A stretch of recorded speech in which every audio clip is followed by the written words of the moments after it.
Nuevamente continuamos con las refutaciones. Tenemos a una persona que nos está haciendo el favor de leernos. La damisela en cuestión es Anabá, o así se hace llamar aquí. Y le pedí que me dejara tomar sus objeciones como una muestra típica de unas que yo he recibido últimamente y tratar de ponerlas en el contexto que creo que merecen. Y si ella desea, pues continuamos la charla en este nuevo video. Su principal objeción es, ellos se infiltraron, pero son la autoridad. Es decir, ella dice que los que están ahorita en Roma, nos guste o no nos guste, son los meros buenos, pero que están ahí, aunque nos fastidie el hígado. Vamos a ver cuáles son las objeciones que ella tiene y cuál es su resumen en lo general. Dice, pero hay un matiz, y es que no se separaron, hablando de los modernistas, sino que parasitaron dentro de la iglesia y tomaron por asalto el gobierno de la misma, es decir, asaltaron y tienen el gobierno de la iglesia. Ellos tienen la autoridad, pero no obedecen al magisterio, y Dios solo les da eso a los que lo obedecen y lo gobiernan sin eso. Luego aquí esto es importante, dice, esta es una situación inédita que no está contemplada en ningún manual de teología y por lo tanto esta es muy difícil solución, es decir, que lo que estamos pensando, lo que estamos viviendo, nadie se lo imaginó nunca, nadie pudo pensar lo que estamos viviendo hoy. Y dice que la situación es tan compleja que no se puede resolver como una burla, que una burla pues no le hace nada porque es un pelo de gato un pelo al gato. Y aquí todavía tiene algo más. Dice que tienen a Jesucristo maniatado, amordazado, como en el canto del gallo. Es decir, Jesucristo está impotente viendo cómo se echan al plato a su pobre iglesia y no puede hacer nada para resolverlo. Tiene otra serie de objeciones como nosotros en cuanto a personas. Dice que somos una bola de soberbios porque siempre queremos tener la razón. Y que siempre queremos tener última palabra, hablando de los malditos vacantistas. Le ofende que le acusa de una serie de cosas que luego detallo, que estoy poniendo cosas en su boca que yo no dijo y que estoy juzgando su fuero interno. Eso es importante, lo del fuero interno. Dice que no hay autoridad si no hay fe católica, que eso es cierto, pero que es una autoridad usurpada, es decir, pese a que sí es cierto que no hay autoridad sin fe, ellos tienen una autoridad y que con esa autoridad ellos, una autoridad usurpada desde luego, y que con esa autoridad usurpada ellos hacen y deshacen y nadie les puede poner freno ni coto ni meterlos en cintura. Alguien le explicaba que esta persona tiene un error en cuanto a la forma en que está relacionando todo. Dice que no es un error conceptual, que esta es la cruel realidad lo que estamos viviendo. La iglesia está ocupada. Punto. Freguémonos. ¿Qué parte del concepto de usurpación no entendemos? Y dice que ella no contribuye a lo que están haciendo los usurpadores. Dice, ella aprovecha lo poquito que ellos dejan de miserias, de migracias, que es la Eucaristía. Y cuando se da ocasión, pues ella les echa a los modernistas decirle que están haciendo un relajo con la iglesia de Cristo. Dice que nosotros los malditos sedes somos bastante soberbios y manipuladores y no queremos ver el contexto, que queremos llevarlo todo a nuestro terreno y que ella no va a tolerar ni que la manipulemos, ni a los modernistas, ni nada. Y que simplemente no puede ser que desde Pío XII no haya papas, que no hay modo en que haya 60 años de interregno, así de simple. O sea, Dios no lo pudo haber permitido, punto. Eso escapa de todo. O sea, eso no puede ser cierto que Dios haya permitido 60 años de interregno. No existe. De algún modo hay una autoridad, de algún modo Dios está en la iglesia y de algún modo esa medio iglesia, de algún modo es medio iglesia de Cristo, porque no hay modo en que haya 60 años de un interregno. Yo estoy haciendo este resumen de todo lo que ella dice y me voy a basar en este resumen.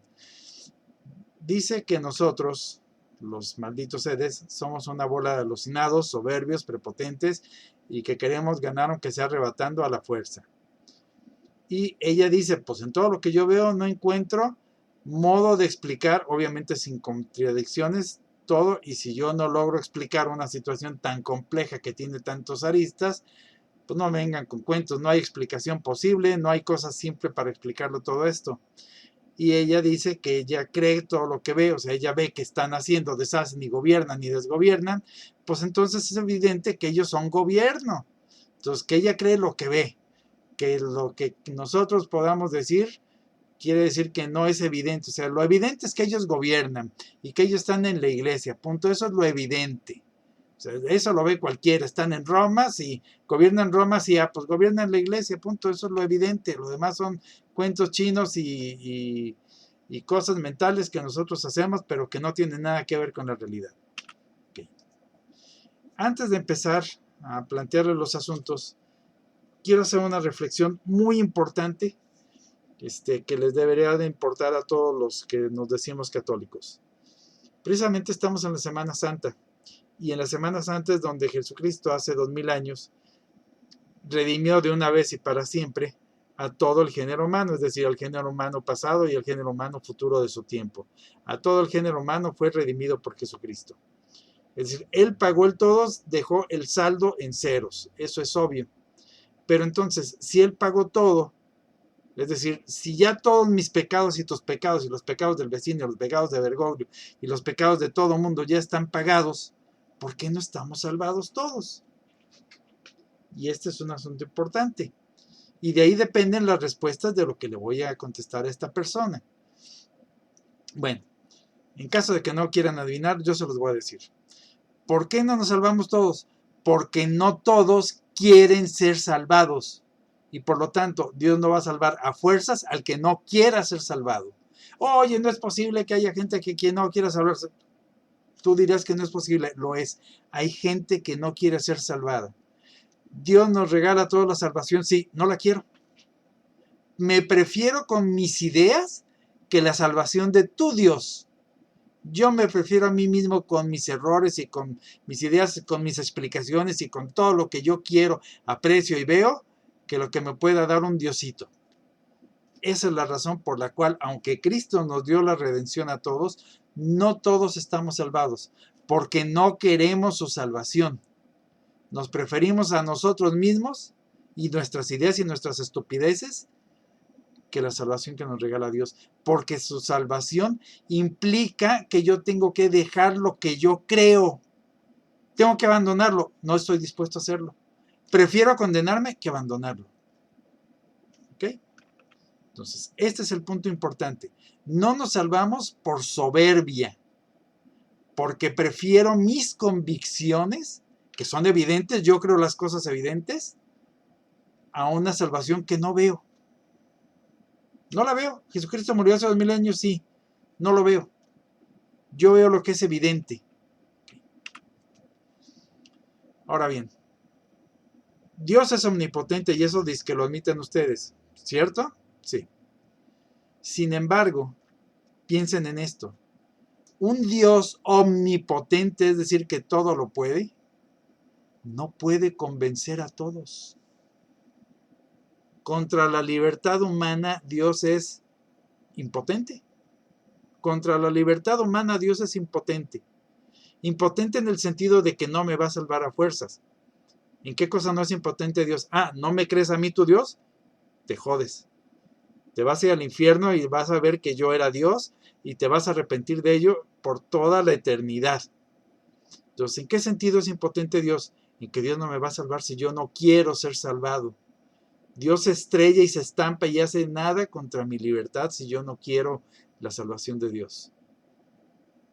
Entonces, ¿existe modo en que Dios no me convenza por todo? Dios en su tiempo hizo todo, cumplió los signos de los tiempos, hizo milagros y no convenció a las gentes de su tiempo. ¿Quién falló? Dios falló. Dios no hizo los suficientes milagros para que le creyeran. No, los hizo. No tenían la voluntad de creer. Creían lo evidente y para ellos lo evidente es que ese fulano que no los convertía en el pueblo elegido que dominara sobre los romanos, era evidente que no era un Cristo de veras, era un Cristo chafamex. Pues eso era evidente, ¿no? O sea, lo evidente es que si de veras eres un Cristo, pues ni te vamos a crucificar y nos vas a salvar de los romanos, ¿no? Eso es lo evidente. No lo creyeron. No creyeron lo que era realmente evidente, no creyeron los milagros de un Dios. O sea, prefirieron creerse ellos a sí mismos en que hacía milagros por obras de Belcebú, que creer que ese era un Mesías de verdad. Dios no los convenció. Entonces, Si Dios no pudo convencer a su propio pueblo de que Él era Dios, pues ¿qué esperanzas tenemos unos pobres sedevacantistas de convencerlos a ustedes conciliares? Ninguna. Pero no es nuestro asunto, es su problema, porque las evidencias están ahí, en el mismo asunto en el que los judíos tenían las evidencias. ¿Ustedes quieren creer que ustedes son el pueblo elegido? Sí, créanlo, no lo son. Los hechos lo demuestran. Y ahora sí empezamos con las refutaciones. Debo aclarar, refutar no es convencer. Suelo hacer los videos lo más corto que puedo. Aquí creo que esto tiene que quedar muy claro. Me voy a explicar lo que yo creo que me tengo que explicar. Y pisaré los callos que tenga que pisar. Mil disculpas. Y no es por soberbia. Ahorita voy a explicar por qué no es por soberbia. Refutar no es convencer. Ya dije que Cristo refutó los errores de los judíos de su tiempo y no los convenció. Refutar es demostrar que algo es erróneo. Convencer implica lograr que la mente de una persona, es decir, que su consciente acepte una verdad, o lo que es lo mismo, adecúe su inteligencia con una realidad externa. Y eso no es algo que pueda venir de afuera. El convencimiento jamás va a venir de afuera. No hay modo, porque está la libertad de por medio y la libertad del corazón de que yo quiera pegarme a mí mismo antes que a Dios. Es decir, prefiero al mal que al bien. Y yo soy el mal, aunque yo me digo que yo soy bien.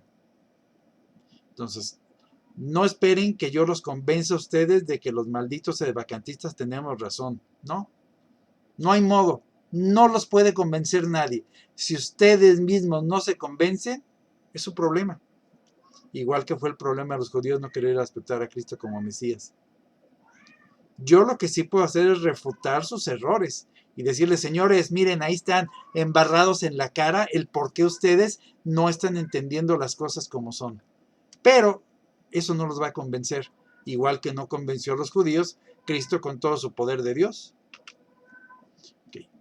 Para empezar, dicen que nosotros queremos tener la verdad a fuerzas. Señores, no hay modo, no se puede tener la verdad a fuerzas. No puedo adecuar a fuerzas lo que no puede ser adecuado entre la idea y la cosa. No hay modo en que yo, por más que repita 2 más 2, 5, eso jamás sea verdad. Y lo que voy a decir, van a decir que es pura soberbia, pero no, esto es la pura verdad. Si yo afirmo toda mi vida que 2 más 2 son 4, jamás estaré en el error en eso. Jamás. Eres un soberbio. No, no soy soberbio. No hay modo de que 2 y 2 dejen de ser 4. Y eso no tiene nada que ver con que yo sea arrogante. Es más, yo podré ser todo lo arrogante que ustedes quieran. Pero eso no cambia que 2 y 2 sean 4. Es decir, aunque yo sea arrogante, eso sigue siendo verdad. Y tienen que aceptarlo porque es verdad, no porque yo sea arrogante. Ahora bien, si ustedes no lo aceptan, el problema es que ustedes son unos soberbios, porque están negando una verdad evidente de Dios. La iglesia de Dios es perfecta y ustedes dicen que no es perfecta. Entonces ustedes son unos soberbios herejes. Y de entrada, ustedes ya tienen ahí en contra. Su amor propio ya les ganó. Entonces, para que ustedes puedan entender lo que yo les quiero decir, o que lo que cualquier sedevacantista les tiene que decir, tienen que pasar 2 cosas que ustedes no quieren que pasen. Primera, tiene que pasar que se bajen de su soberbia, que admitan estar en un error, y que segunda, que un maldito sedevacantista, pese a que sea un arrogante, puede tener verdad. Y entonces ahí habrán caminado 2 pasos hacia la humildad. Y podrá ser que Dios les ilumine la mente y que entiendan esa verdad que un arrogante sedevacantista les dice. Entonces, los defectos de una persona, es decir, el que yo sea arrogante, no tiene nada que ver con la realidad de lo que es. 2 y 2 son 4, punto. Te guste o no te guste, friégate. 2 y 2 son 4 y así es como está el mundo. Y eso no es invento mío, así lo diseñó Dios. Yo nada más me limito a repetírtelo. 2 y 2 son 4, friégate. Es muy arrogante, sí, es muy arrogante de mi parte decirlo así, pero es muy soberbio de tu parte preferir vivir en el 2 más 2, 3, con tal de no aceptar que un arrogante, a quien tú denominas arrogante, pueda tener razón. Ok, dices que crees en lo evidente, ¿verdad? Bueno, últimamente se presentaron en Estados Unidos varios casos de disque sacerdotes, porque sabemos que son de nuevo sordo y por lo tanto no son sacerdotes, que, ¿qué creen? Nunca fueron bautizados. Ahora bien, ¿A qué voy con esto? Tú dices que no puede haber 60 años de interregno, así de simple y evidente. Tú dices que ellos hacen y deshacen y nadie les pone coto porque es lo evidente. Es decir, tú dices, yo creo a mis ojos y mis ojos me dicen que no es modo de que sean 60 años de interregno y que ellos son autoridad y que nadie les pone coto. Bueno, hubo cientos de gentes que vieron a este tipo hacer bautizos, lo vieron hacer misas, lo vieron oír confesiones, lo vieron celebrar bodas. ¿Qué crees? Nada de eso fue cierto. Oye, era evidente. Será todo lo evidente que quieras. Era mentira. ¿Por qué? Porque ese tipo ni siquiera era católico, nunca fue bautizado. Entonces, lo que tú dices de que tú crees a lo que tú ves es falso. Si no hay una verdadera razón que tú no estás viendo porque no la quieres aceptar, lo que tú ves no es cierto. Estás mal, no estás viendo. Donde tú dices que ves, no ves. Igual que los judíos no vieron lo que ellos no querían ver. Cristo era Dios, eso es evidente, no lo querían ver. Para ellos no había modo en que Él pudiera ser Dios. ¿Qué nos dice San Ignacio de Loyola en los ejercicios espirituales? La regla 13 dice, debemos siempre tener, para siempre tener en todo acertar, que lo blanco que yo veo, creer que es negro si la iglesia jerárquica así me lo manda. Es decir, si la iglesia dice, oye, esto que tú ves es blanco, tú lo ves blanco, ¿verdad? Sí, es negro. Oye, pero lo vieron blanco, yo te digo que es negro. ¿A quién le vas a creer? ¿A tus ojos o a lo que yo te digo? Yo, iglesia, te digo que esto es negro. ¿Tú prefieres creer a tu evidencia que ve en tus ojos? No me mereces. La iglesia te dice no me mereces. Me tienes que creer a mí, la iglesia, si yo te mando, obviamente por fe y por dogma, que lo que tú ves como blanco es negro, porque no estás viendo. Tú crees ver, yo sí veo, yo soy la iglesia. Y yo, iglesia, te estoy diciendo que tú no ves. Y eso que tú ves blanco no es cierto, es negro. Aunque tú estés jurando y perjurando que es blanco. Okay. Vamos a partir de algunas certezas. Dios dice, y esto es palabra de Dios, ciertamente Dios no hace nada, sin revelar antes sus secretos a sus siervos los profetas. Es decir, tú dices que durante no sé cuántos años,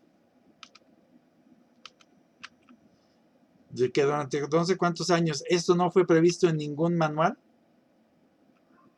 que la autoridad, hay una falsa autoridad usurpada y que tú aprovechas una Eucaristía que no está ahí y que no es un error conceptual. Okay. ¿Qué nos dice la iglesia? La iglesia nos dice que Dios no hace absolutamente nada sin revelar antes. Es decir, Dios yo ya nos había dicho que esto que tú dices que no puede ser que sean 60 años de interregno, es cierto. Dios lo había revelado desde antes.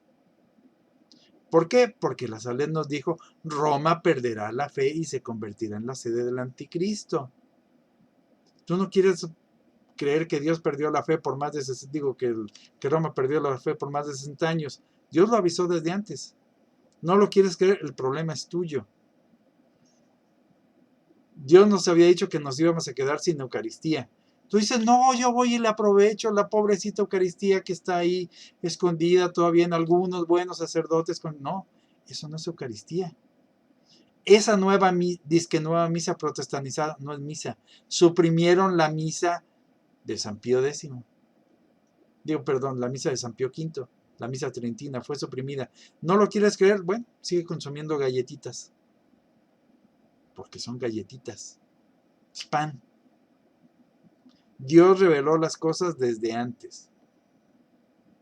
Nosotros, igual que se les reveló a los judíos, durante 3000 años antes les dijo, oigan, voy a nacer en Belén, me van a perseguir, me van a traspasar, no quisieron creerle.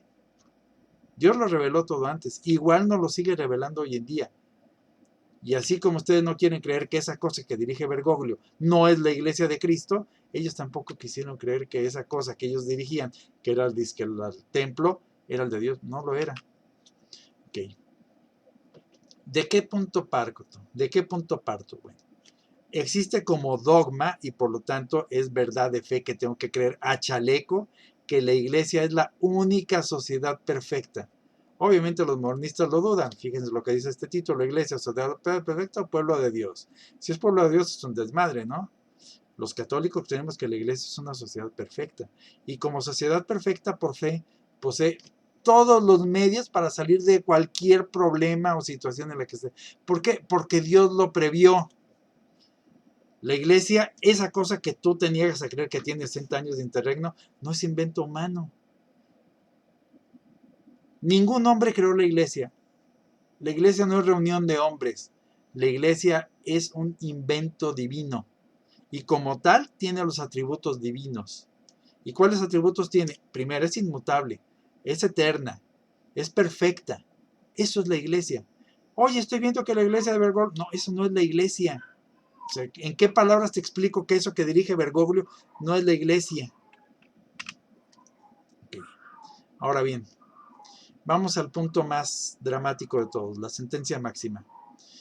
Cualquier persona que niegue uno solo de los atributos de Dios, uno solo, ya sea un atributo de la iglesia, de los dogmas, de las verdades de fe, implica necesariamente negarlos todos ellos. Y esto es magisterio de la iglesia, digo, no lo tengo aquí la cita, pero esto es magisterio. Quien niega un solo dogma, niega a todos. Todos. Y por lo tanto está fuera de la iglesia. Y quien niega un solo atributo de Dios, está negando que Dios es Dios. Porque está diciendo que a un Dios al que le falte... Vamos a suponer que a Dios le faltara una sola cosa. Vamos a suponer que le faltara paciencia. Por un poquito de paciencia que le faltara a Dios, Dios no sería Dios. Y ese Dios al que tú dices que es Dios sería un Dios falso. Ahora bien, ¿a qué vengo con esto? Bueno,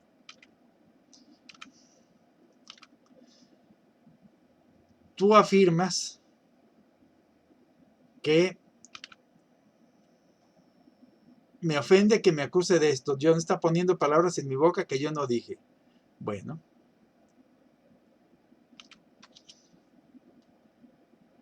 tú dices que es una situación inédita que no está contemplada en ningún manual y por lo tanto de muy difícil solución. Es decir, que después de una eternidad en la que Dios pensó de antemano antes de que existiera el mundo cómo iba a manejar la humanidad, de repente hizo el mundo, hizo la redención, hizo la iglesia y ¡zas! Se le fue el asunto de las manos. Porque en ningún lado se imaginó nadie que la iglesia iba a quedar en manos de los modernistas. Dios no lo previó, que Dios es tan estúpido, ¿no? No estoy poniendo palabras de tu boca, estoy deduciendo a partir de lo que tú dijiste. Yo no sé tu intención, la intención es la de tu corazón. Ahí yo no me puedo meter.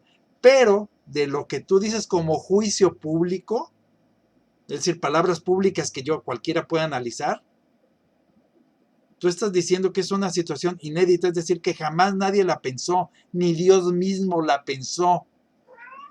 Y por lo tanto nadie la pensó y apenas tenemos que improvisar una solución. Qué Dios tan estúpido, ¿no? Dios no pensó que iba a pasar esto. Entonces, si Dios no pensó que iba a pasar esto, ¿no es Dios? ¿En quién estás confiando tú? O sea, tú vas a venir a solucionar algo que ni Dios previó y tú vas a hacer una complejísima solución para una complejísima solución que Dios no puede resolver con una bula. No eres católica. Y no estoy haciendo en ello ningún juicio de valor. Estoy basándome nada más en que tú no respetas los dogmas. ¿Cuál dogma no estás respetando? El dogma de que la iglesia es infalible y que es la sociedad perfecta. Y si es la sociedad perfecta, esto ya fue previsto. Y no voy a ir tan lejos. ¿En qué lo previó? En las bulas donde los papas nos dicen que todo hereje está excomulgado. Todo esto está previsto. Ningún hereje es católico y tú estás diciendo que estas gentes que están en Roma, de las cuales admites que no son católicos, tienen una autoridad y que esa autoridad está mal ejercida porque no está de acuerdo con el magisterio. Y que tú supones que ellos están, que ellos tienen autoridad y que nadie les pone coto y hacen lo que quieren. Sí, es cierto, nadie les pone coto todavía. pero el terreno donde ellos actúan, es decir, lo que están manipulando no es la Iglesia Católica. La Iglesia Católica está fuera de sus manos. ¿Por qué? Porque yo no puedo agarrar lo que yo no tengo y ellos son herejes. Entonces, un hereje no puede agarrar algo que no le pertenece, que es la Iglesia. ¿Quién es la Iglesia Católica? Los 5 gatos en el mundo que tengan la fe católica. ¿Cuál fe católica? Los que creemos que la Iglesia es infalible y que nosotros aceptamos que Dios nos dijo que iba a suprimir la misa y que aceptamos lo que la Virgen nos dijo, que Roma perdería la fe. Cristo mismo lo dijo: cuando yo regreso, ustedes creen que voy a encontrar fe sobre la tierra, ni sueñen. Ustedes creen lo contrario. Entonces, ¿no la convencí? No, estoy seguro que no la convencí. ¿Le fastidió el hígado? Probablemente le haya fastidiado el hígado. Y a ninguno de ustedes que juran y perjuran que esa complejísima situación de Bergoglio es la Iglesia, no lo es. No los voy a convencer, no los voy a convencer. Pero eso no quiere decir que eso no sea verdad. 2 y 2 son 4, señores. Ustedes quieren ver 5.